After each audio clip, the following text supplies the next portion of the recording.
by my unwise decisions against my father's wisdom. Yes, I made growing up difficult because of my do it my way attitude. However, I never forget the final moments of my father's life that I spent with him. During those moments, it became clear to me that all my father ever wanted for me as his son was to be a better man than him. And becoming that better man required me to learn who I was as a man through him. Music and writing has always been my refuge, my way of expressing myself and my emotions and connecting with the world around me. So writing this book allowed me to express myself as a man, and more importantly, as a son. Through challenges and setbacks, I learned the importance of the role of a father, how my father's teaching to be consistent and perseverance, coupled with the power of faith, were essential to me and every son like me in learning the man within. It's more than just a book of stories. It is a testament to the strength of the human spirit, coupled with the enduring power of love from a father. I invite you to join me on this journey of self-discovery and inspiration. Get your copy of Learning the Man Within today. Thank you.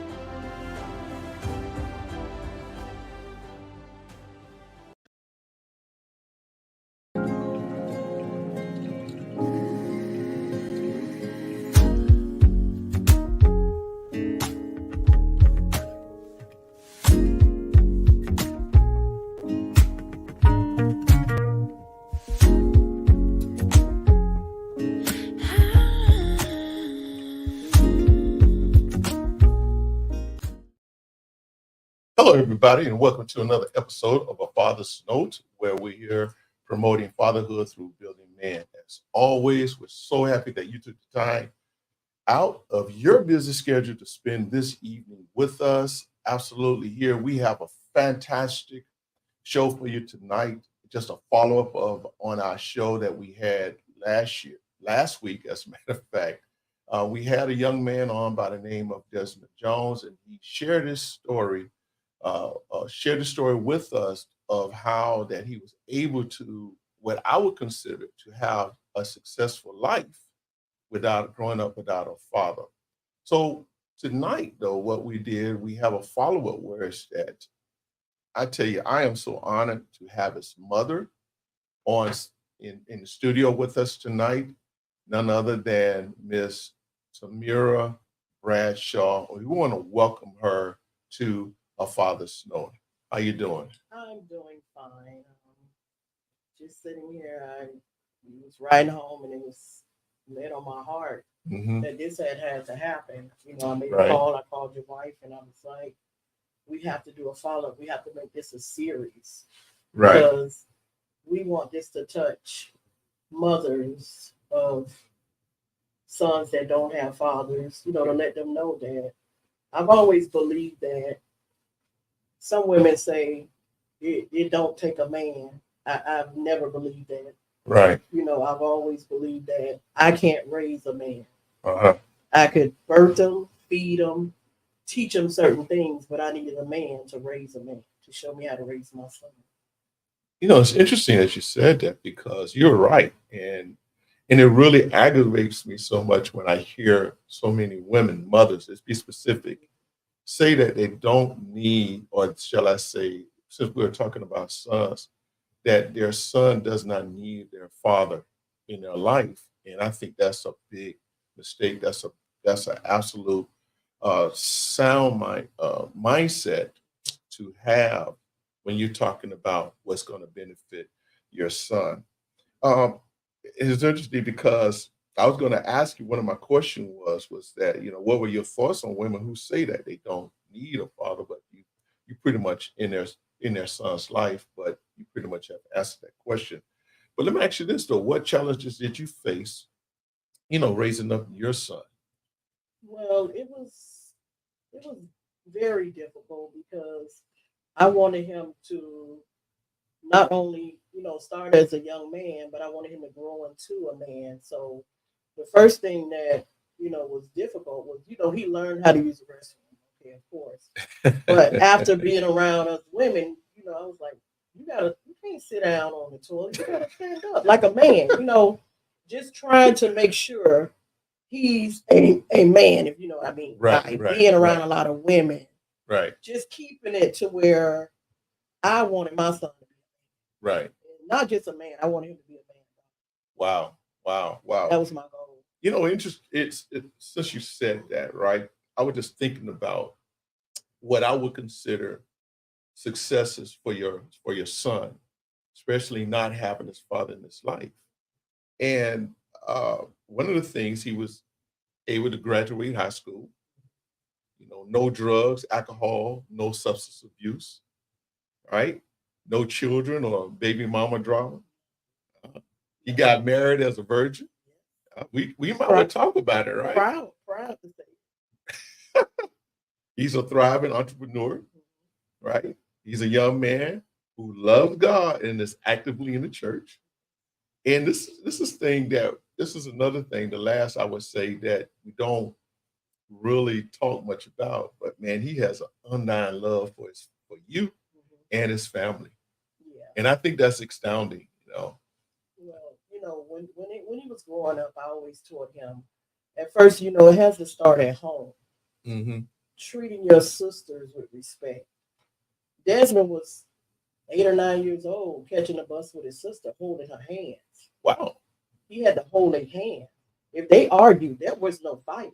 Right. I would hold him accountable because you have to learn that when you become a man, you're going to get in arguments with your significant other.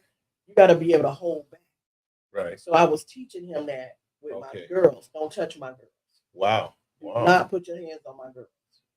And I was so adamant about him not doing it.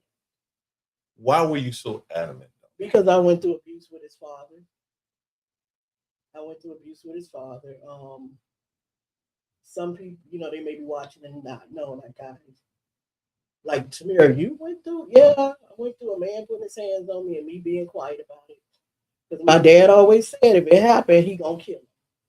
Oh, wow. Oh, my daddy was for real. He always said I'd kill him. So I didn't want to be, at that point, didn't know I was going to be, the kid was going to be fatherless, but I didn't want it to be through the hands of my father. Right. So I suffered in silence.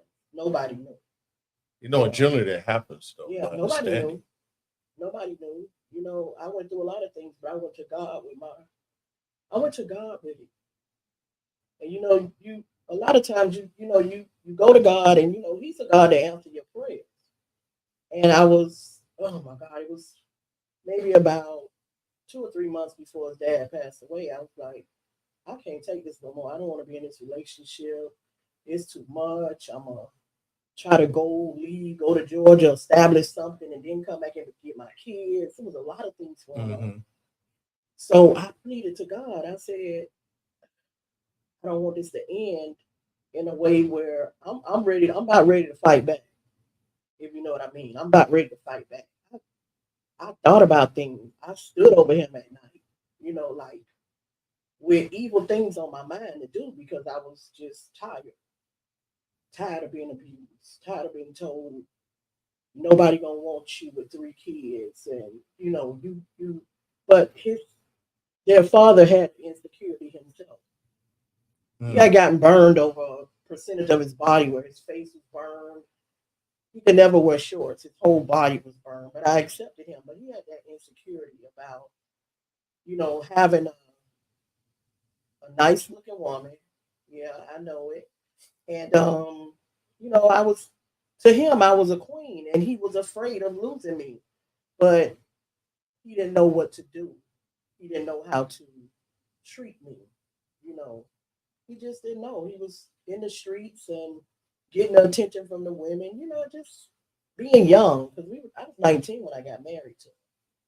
19 years old. And when I first met him, if we want to go back, we used to go to a place called Rallies after football games or whatever. And I met him. My cousin was like, He was like, oh, no, I like your cousin. He picked me up in the air. I was about 115 pounds then, so he could pick me up. Now I can't be picked up. But he picked me up and he said, you're going to be my wife. I was like, at 19. 19. I was like, I'm in college. You ain't doing the right thing. But it became to where he had this comic side about him, like Desmond, as you know. Right. And we just became real good friends. And it escalated. And early, very early, he made me his wife. And I was okay because I had met the family and the mom was a pastor. So I was like, oh, the mom is a pastor. This could be good. Not knowing the turmoil, the turmoil that would happen. You know what I'm saying?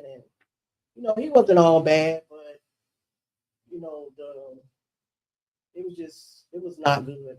Well, that went on, and leading up to that, he, the murder happened or whatever, and he passed away. Let me ask you this question though. Okay, so they're saying they're not hearing you Oh, on the mic. Yes, clipping. So let's see if we can do a little something here. Or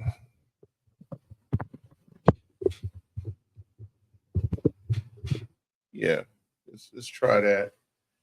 I do apologize, for the audio. We're just trying to work out, do something new here, but it's going to happen though. We're going to make this thing happen, definitely. But how soon did the abuse start? If you don't mind asking. it started after we were married. After we were married, and I came home, and I had told him I gotten a job, and I got a job at the post office. He was like, "You got kids, you got a baby. Like, how you gonna work? You're not supposed to work. You know, Mm-hmm. you're supposed to be home. With the kids." So that was a battle. Oh wow! That was an uphill battle. He didn't But, want me to work. but let me interject something. Let me stop here though. Do you know what his relationship was like with his father?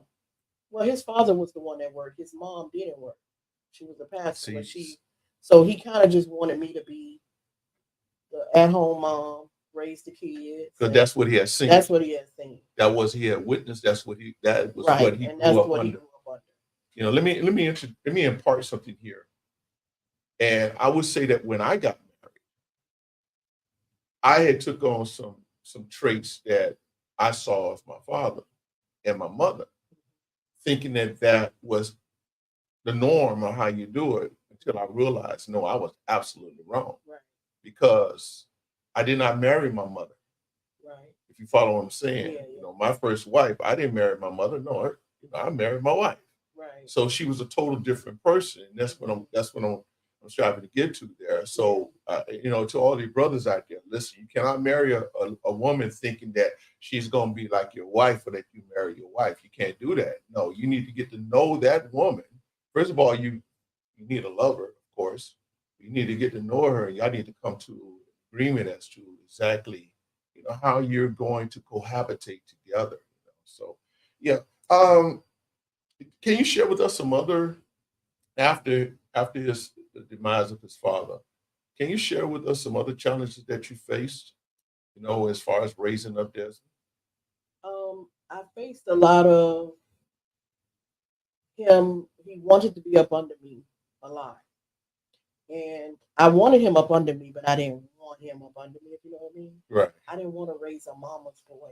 Like, I wanted him to be strong. I began to feel like at that point, as this may sound, I didn't want him to be his dad's son. I didn't want him to be nothing like his dad. So I started to do things the other way. Desmond, you have to wear your pants up, tuck your shirt in. He would go for spelling tests. I made him put on a tie. I just wanted him to be different. I started seeing him. He was very playful. I must say, Desmond was a playful child, but he was very smart. He would watch me. Yeah, he's very playful. Yeah, not in a Bad way. bad way, but I would see all of his dad's characteristics. Oh wow. And I would never say, I didn't want to say to my son, "Oh no, you can't do that. I don't want you to be like your dad." But I knew inside that I wanted him to be better. You know what I'm saying? Right. And his dad was one that had he followed and did what his mom wanted him to do for his ministry, the church would be packed. Right. Because the funeral was so packed, there was no seats for nobody. Uh-huh. Because he was just that popular and people loved him. You understand what I'm saying? So I wanted my son to be different. Okay. Something you said. You said now, correct me if I heard this right, wrong, or heard wrong. You said you never told him that you did not want him to be like his dad. Like I wouldn't shove it in his face. You ain't gonna be like your daddy. Your daddy wasn't no good. Like you can't do that and expect for the child to respond to you in a positive way. You got a lot of women who do that. Oh no. They throw, oh, your daddy no good. You just like your dad and this and that. No. So you didn't do that. If Desmond hears me say anything about his dad, it'll be that he was funny. He loved to dress. He loved a nice car. And he loved for his kids to look good. And his wife. Oh, he made sure I looked good. Right. But when I got to looking too good, that's when, wait a minute. Insecurities, a lot of men deal with it, live with it, but they don't know how to respond to it. Their own insecurities haunt them. It's interesting. So you married an insecure man and you didn't know it. Did not know it. I thought he was secure because of the way he presented himself. He presented himself as clean cut. He was, he always had nice things. He made sure we had nice things. I didn't see him never like not want to be in the spotlight because he was insecure. It was different. Right. I want. Push the audio up. Someone keeps complaining that it's too low. I want to go there with that because it was kind of like a conversation in which that my wife and I had is that a lot of times when you start dating, you put on the mask. Yeah. You don't really want to show your real you. No. You put the mask on and you got this facade, but no, you need to take that mask off and let me say this. This is why I really believe that it's so important that women, when you meet men, you should have them vetted by another man who you trust. What you say to that? Well, I didn't want my dad really analyzing my man because he would have seen that he was so opposite from me that wasn't good enough for me. Okay, but now you hear what you're saying, though. Now that's what I know. But I was 19 years old. I could say this now. But at 19, you looking at what looked good. You know what I'm saying? Your mindset is totally different at 19. You tapping into something right now. I had a different mindset. He had to look a certain way. You know what I'm saying? Like now it's like, like I'm looking, nice looking, but I'm looking for other things. Right. That when I was younger, it was the outside image. It wasn't, it wasn't that what I was looking for. I was looking for absolutely like the wrong things at my young age, but I know better now. So are you saying though, it's safe to say, and I don't want to put words in your mouth, but would you had wished that your dad had vetted him? My dad kind of sort of was on a different path himself. Okay. He was at the time he was drinking. He wasn't the man he is right now. He wasn't back then. Understood. But he raised us and he was a good father. But he loved the fact he could sit down and have a drink with Billy. You know what I'm saying? That was that type of stuff. So I don't think he would have saw the real flaws in him. I'm gonna have to disagree with you.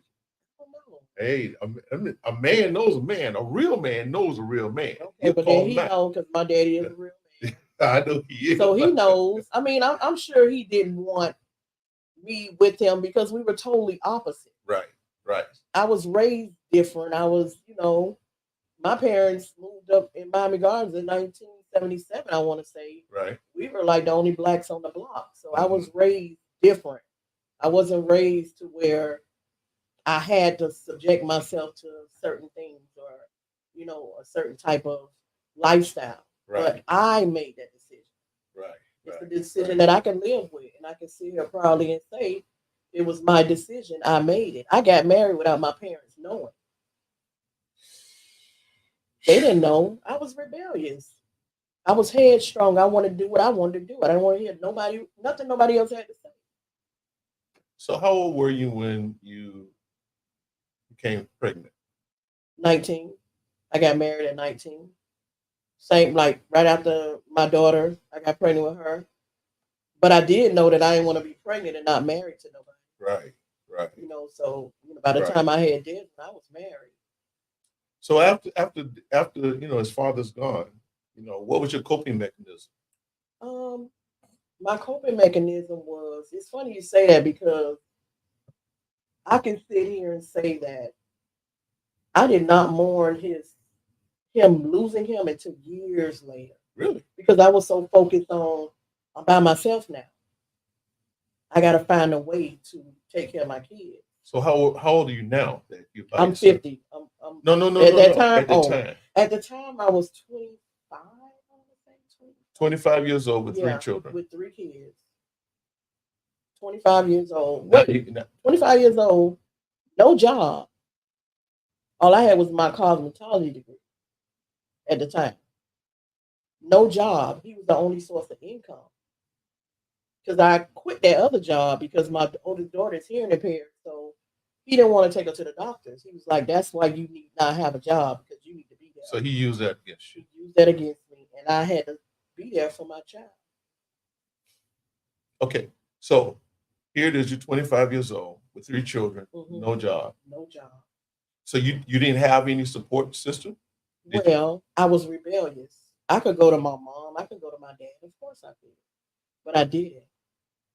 So what did you do? Because I want to keep this centered on what did you do as a mother to save your son from the tragedy that normally happens with most sons who grow up experiencing fatherless daughters, fatherless son syndrome. What did you do to save his life and for him to be the man that he is today? Okay, what I did was I knew that I had to get him positive role models in his life, starting with my dad, my brothers, positive people in his life. I didn't know what to do. I decided to let me sign him up for football. I reached out because I wanted my son to be a manly man now. So I put him in football. The first day I took him out, he cried about the man talking to him any kind of way. And me being like, he was too fragile at the time. And I was like, maybe he's not ready. So when he seen the other kids start going back, he came and said, Mom, I'm ready. I took him out there. He went out there. I met a guy named Coach Lamb, Corvin Lamb. Right. When I tell you that man took my son, he coached him, but he became a father figure and started instilling things in DJ that men do. When he coached them, he would get in their face and tell them, look me in my eye. He just started doing things and he played with him. And then after that, I found another. He went up to the next pound. And it was always that jewel on that coaching staff that mentored him. As we getting older, Desmond is going between playing football and he wants to follow his friends to Miramar High School. I made a decision. I said, I'm going to take whatever out of my pocket it takes. You're not going there. You're going to go to private school. Right. I'm going to take you away. So I took him out of neighborhoods. I took him from around his friends that were that was going in the wrong direction. And I started leading him in the path of showing him and just basically teaching him, and everything that I saw was bad. I said, you see that? That's not good for you. He told the story of when I would go in stores and women would walk by half naked. I'd be like, baby, she's showing too much. And you don't want a girl to come to your house and she's showing your friends everything she got. Stay away from her. Little stuff like that. Bringing other men into his life. My dad was, oh my God, my dad gave up the rest of his life. My mom my mom began to bring Desmond, and everybody just got around him. My brothers, my sister's husband. Everybody took it. It was a magnitude of people that just helped me with him. So you had the village. I had that village. That village was awesome, and not that's not leave God out because I made sure he went to church. Even if I wasn't there, you going to your grandma's house, you going to church, you got to be there. And I was saying to myself, I ain't make my daughters do that, but I made him do that because when I had him, he had two strikes against him. He was black and he was a male. And I did not want him to be subject. I wanted him to be able to, if the police pull him over, know how to handle it. You know, I'm in law enforcement myself. So I would teach him and, just stay focused on everything that was positive. Nothing negative was going to be around my son. Nothing negative. And I just wanted him to see strength.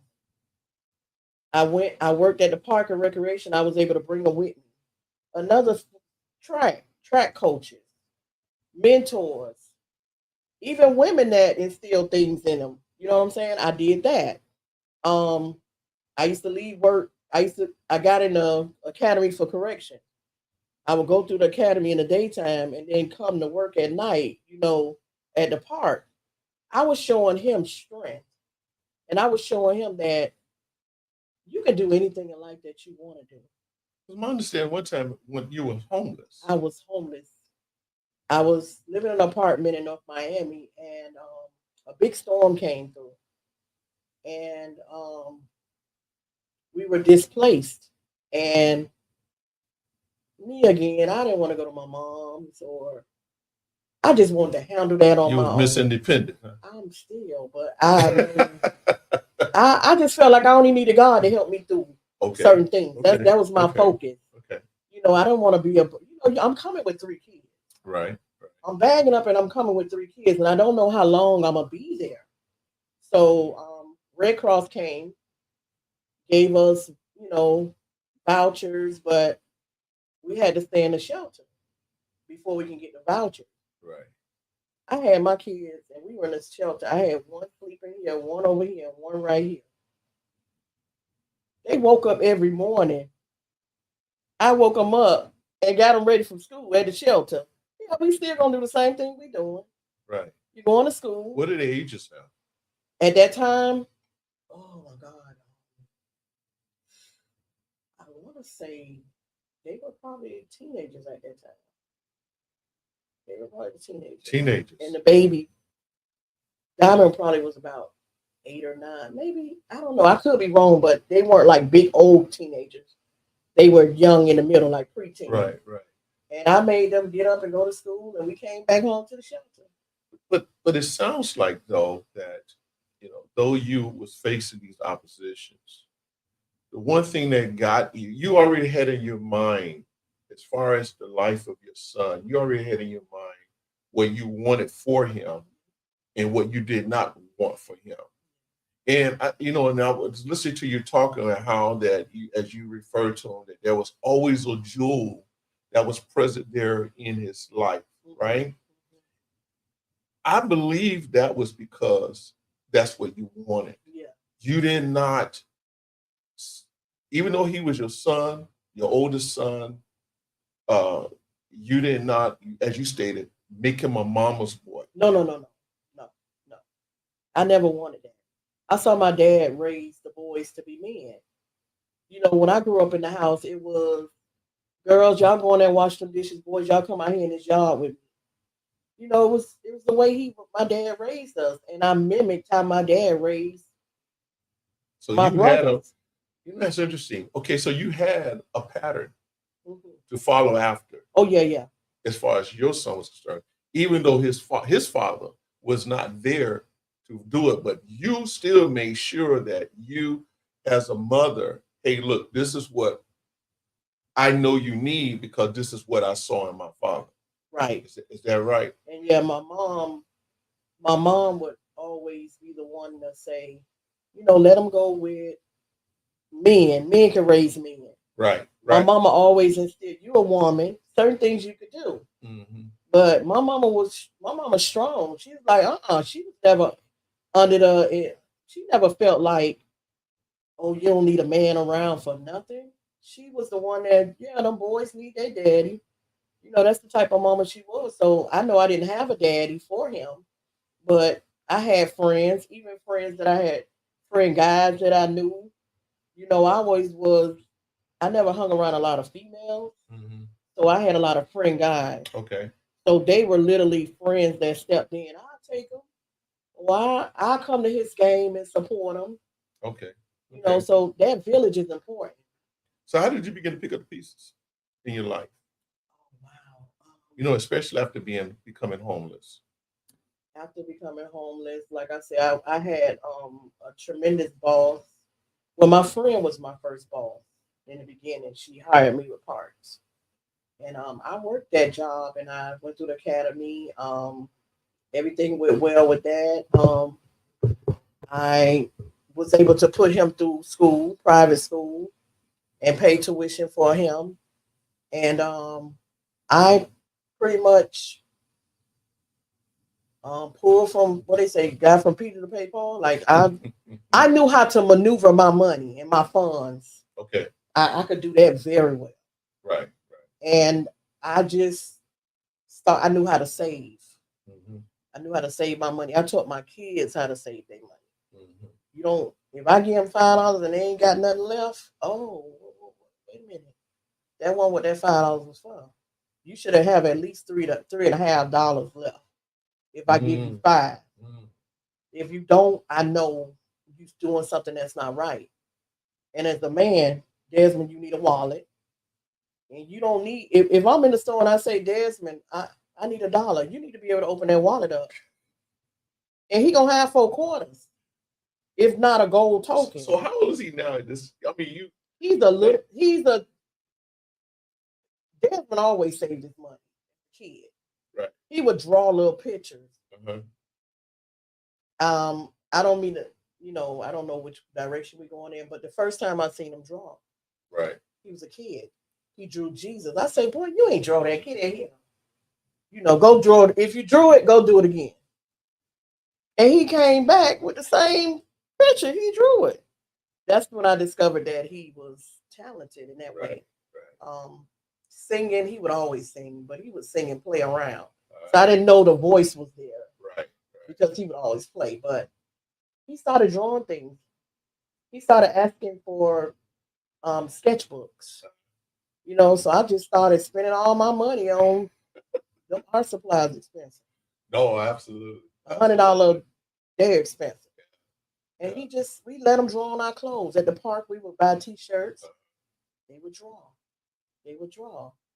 And, I remember him, being in football. And I pushed him in football because he was good at it. Right. But it was a certain age when I noticed he wasn't running to the car like I got to go to football practice. He wasn't. I said, I'm going to let him tell me that this ain't what he want to do. Right. So, he got at that age where he was able to say, hey, Mom, I want to play football. I said, what? Like, all this time? And, I was working midnight shift. Being out to the park at 8 and 9 o'clock at night. Got to be to work at 11. And this ain't what you want to do? How much sleep I done lost? That's what I mean. But it's funny now. But at the time, I was not understanding it. But that's what I did. I did hair. I did so much hair. My hands, I had to make the ends meet. I did hair. I worked 2 jobs. I went through the academy and worked the job after I got out of the academy. I did hair. I would do some of anything to make money to be able to provide for my kids. So let me ask you this question. This is not a question that was on my list of questions to ask, but let me ask you this. Okay. As a single mother with 3 children, how much did you depend on the system? Never. I wasn't on no food stamps. I wasn't on no Medicaid.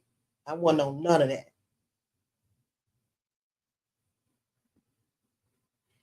I did not want to be on it.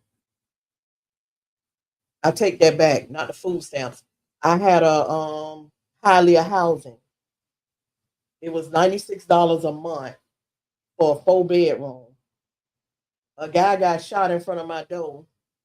I went to the office, gave them their keys back, and told them I wasn't raising my kids like this. I found a place behind the guard gate on Popeyes, paying $700 a month for a 2 bedroom. I didn't know how I was gonna get that money, but I knew God gave me a gift with my hands. So I did hair, and I would pay my rent every month. I had my rent there on time. It seems that what you did not do, what I think that most women, not all, but you have some women in your situation, is that they uh, have a pity party, Oh no. and oh me, oh my. Then they want to blame it on the dads, the fathers, for decisions that they made, the plight that they find themselves in. But it's from listening to you talk, it was as if, hey, look, this is it. We got to go get it. Simple as that. It put fire up under me. It for me. It reversed it. Mm-hmm. It made me go get it. Every time I laid down in the bed, I remember going back. I started with a 1 bedroom, then I got a 2, then I got a 3. We all was on one little mattress. When I get up and I have to pull them all off of me, I was like, that was like stuff to make me do better. I had to elevate myself. I got a question I want to ask you because this came up last week in my discussion with your son. But what did you do as a mother? Did you do what you did? Was it for you or was it for your children? I did for both. I did it for both, but my main focus and reason was my kids. I had to give them, my parents gave me a good lifestyle, very good. I couldn't fail at that. I could not fail. Failure was my biggest fear. I didn't want to fail. I didn't want to fail. I have my sister is a teacher, my brother electrician, and my other brother a doctor. Tamira is not going to fail because all my mama kids gonna be successful. That was my strength. Wow. My brother, he was an airplane mechanic. Pan Am went under. He didn't give up. He went to school. They sent him to school. He went to school. He's a doctor now. People like that. My sister, my baby sister, she listened to everything I did not want her to follow in my footsteps. I did not. I wanted her to do. She did everything I asked her to do. Wow. And I felt driven by it. Now I see where your son gets it from. Drive. Yeah. After the loss of your children's father, I'm sure they dealt with, because Desmond said he had that emotional issues. Did it affect all of them? Well, my oldest daughter rebelled. She was my oldest daughter is hearing impaired. Right. So she had a lot of emotion because remember, she didn't hear, she saw it. She saw things differently. Mm-hmm. When you hear things, you can kind of process them. Imagine just seeing stuff going on and you don't know, but you don't know because you don't know how to share it how you want to share it. Mm-hmm. I had 3 kids at the time. My daughter Diamond, she was a baby. She don't remember him. Okay. So, I mean, like I said, this is it goes deeper than Desmond. My son used to get in the middle of the mall and have a panic attack.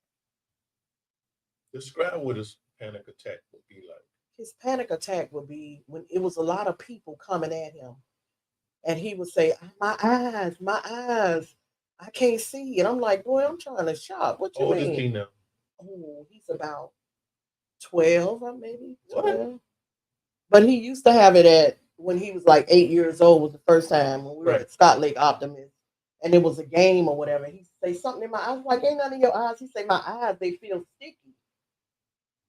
And I didn't know, but that panic attack, I had to take him to the hospital because he was breathing. And I didn't know what to do. I'm like, call 911. We going to the hospital. And that's when I really learned that that's what he was having was panic attacks. Okay, when did you become aware that it may have been his emotional reaction to the loss of his father? Well, when he was younger, that first one he had, I felt like that. So I went out to the school and he shared earlier. I went out to the school and I spoke to Miss Ford, the counselor, and I was like, my son lost his father and I don't know what to do. Mm. I don't. I'm reaching out for help from everybody. I don't know what to do. I think the school needs to know about it Right. because he's had with his eyes, and I don't want y'all to be like in panic mode if it happens when he's in school. Mm-hmm. So she would pull him out of class and give him candy and stuff. He thought he was just going to the lady with the candy, but it was social. It was Right. the counselor. Right. So I reached out to get him counseling and just help prayer. Oh. So you have strong faith in God. What? There is no me without him. Wow. Sincerely. So would you say that God was your escape route when you felt overwhelmed? Oh, yes. I knew that he was listening. I knew that I can go. I had watched a movie called What is War Room? I don't know. The lady would go in the closet. Yeah. I remember being at the park, and we had like a trailer, and I remember going in the bathroom and just crying out to God, like, I need to do better than what I'm doing right now. Some doors need to open. I need to do. I started applying for jobs. Applying for this and that. It just wasn't coming. I was like, you know what? Here you go, God, take it. Because I'm not gonna argue with you and you know what to do with it. I started getting that bold spirit, like, you know what? Lord, you said if I ask, I'm gonna receive it. So here you go. This is what I need. This is what I needed. And I leave it alone. And I would say I'm gonna let go and let God. And that would be it. Anyway, I can find a place to go down. And I didn't know nothing about praying. Anybody will tell you I'm not a oh Jesus, hallelujah type. But I get my point across how I get my point across. Right. And he hears me the same way he hears anybody else. I'm sitting here just reminiscing on your moments. Mm-hmm. And I think that this interview is not even being fair and just to what you really, really experienced as a mother. Pain. Hurt. I'm going to ask this question. I may already know the answer, but I just need to ask it anyway. Was there ever a time that you did feel like giving up? Giving up? No. I never wanted to give up. But I felt I would always carry so much weight. I did feel like I failed my kids by my selection of a man that I chose in their dad. I felt like because of the type of guy I chose, that's why they fatherless. That's what I used to feel, and it used to eat me up. Eat me up. If you had to do it over, what would that process be? Oh my God. If I had to do it over, the process would have been you haven't gotten married at 19? No, I wouldn't have got married at 19. I've always been a woman that felt like I wanted to save myself until I met my husband. Right. All through high school, I was a virgin. He was my husband was my first. Right. So it was just if I could do things differently, I would have stayed in school, and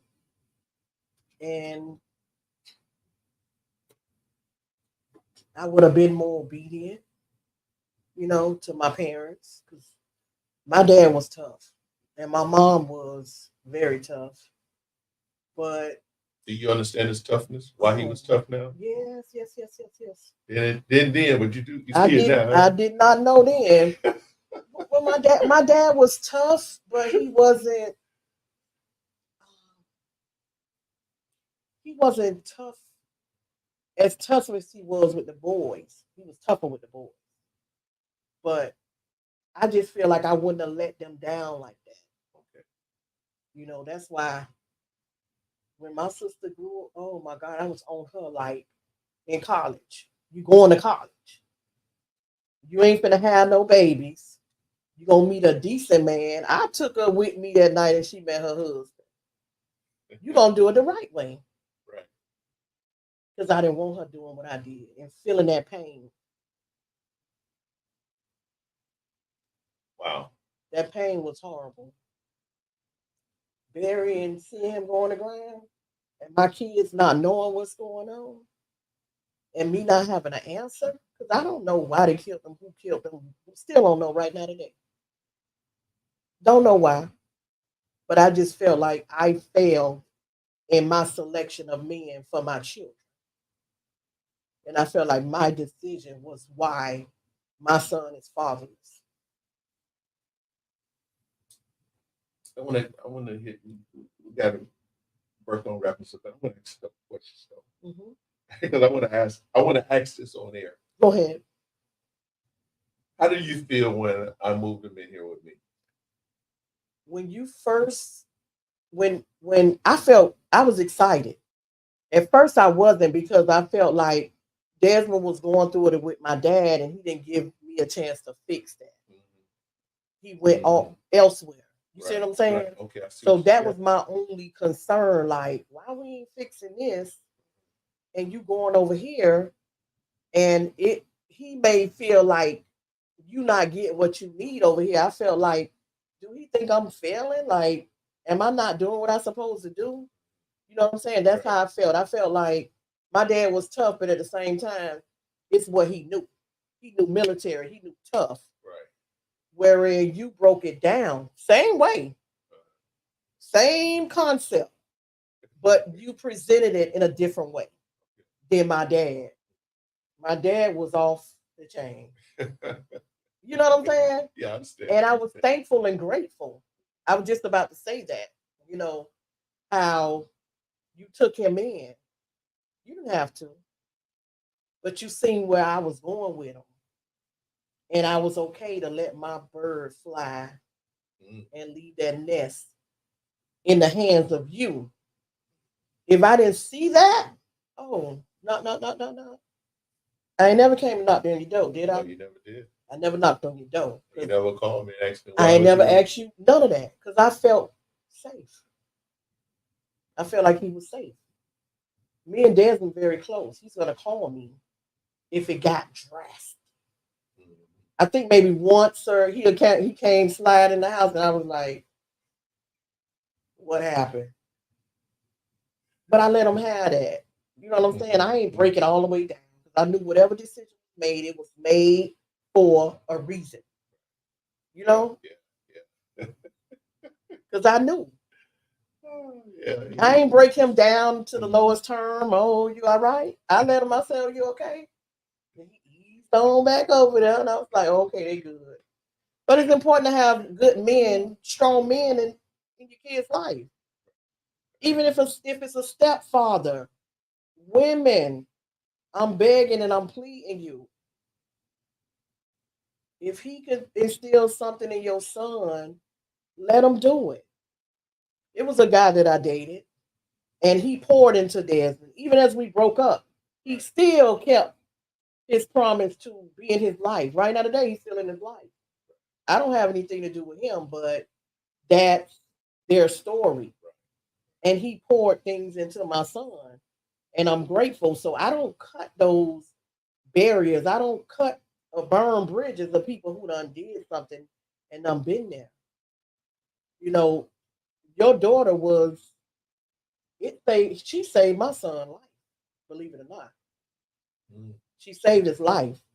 She's his peace, his understanding. You understand what I'm saying? He had to find that understanding and peace. And I'm at peace. I'm at peace knowing. Yeah, I call him every now and then because I get that feeling, son, it's okay. You're going to be all right. You're going to come over bumps and look back at my life and see how it wasn't easy. But at the end of the tunnel, I persevered. I didn't stop. At the end of the tunnel, it's a little light. And it gets bigger and bigger and bigger. And it get better. So you're not gonna always be at this point. But I told him, be ready for it now because it's coming. Don't be not you gotta live in now. You gotta live in now. Set yourself up to where put down what your house is, put down what you gotta manifest all of it. You gotta manifest it. That's what I did. You had started addressing women. What would you say to other mothers who find themselves experiencing the same situation that you experienced? Let these fathers be fathers. I was married after that. We divorced. I have another son. Desmond has a younger brother. It's never be a time where his dad won't be able to be in his life because it ain't about money. It's about him. If I'm gonna take everything you got and tear him down, how could he be that father to my child? You mean as far as child support? Child support. He pay child support. He does, but it's bigger than that. It's bigger than that. Even if it wasn't no child support, he could still come get his son. He can still come get his son, and I'm gonna put $40 in Aaron's pocket because guess what? He may not have nothing, but guess what? Hey, he's spending that time. That's what I tell them all. That's what we can't. Women, we cannot get caught up into the material things of man. They gotta he want my son no joy. It's bigger than that. It's bigger than that. Quality time. I always say that I tell men that it doesn't matter. Your child, it doesn't matter whether you have $100 in your pocket or $1 in your pocket. The greatest gift that you can give him is your time. Your time. And we need to have oh my God. We just need to women of that have daughters. We need to teach them. I teach my girl, let that man see. I don't care if he ain't got nothing to give him. Let him see his daddy. That's what's important. Right. Once again, I can't raise a man. This is my belief. I believe a man is the one that can raise a man. I can raise a woman, but I can't raise no man. I can't even stand up and teach him how to pee. Mm-hmm. Only a man could do that, right? You're right. Now that's some deep stuff right there. It's real deep. It's deep. Woo! That's some deep stuff. Yeah. Look, we're gonna wrap this up. Okay. We're gonna wrap this up. Mm-hmm. Got any final thoughts you want to say? So let me ask this though. Okay, go ahead. So what was your thoughts when Des came to you and said, "Hey, Mom, I'm gonna propose to Talisha"? My thoughts was I felt complete. Oh wow! As a mother, I felt complete. I You did felt the like job. You did I what? felt like I did my job. Yeah. That was me feeling my completion. Like you finna do what? I ain't questioning it. Wow. I felt complete. That's what I prayed for. You got everything you prayed I got for? everything I prayed for. I didn't want my son walking around with his pants hanging off his butt, being disrespectful to women, having babies from this girl, that girl. I didn't want him with baby mamas. Okay? From when Desmond was a little boy, he always said, my wife. I used to be like, "Well, your wife? You ain't but like 6, 7 years old." My wife, and I ain't correct him because that's what he always knew he wanted. So that was the end of it, and I'm content with my life. I just need my grandkids now. That's it. I need my grandkids. You hear that? You hear that, Desmond I Jones? need my grandkids. Mr. Honest Dope. She said she grandchildren. Family. I'm trying to help them out.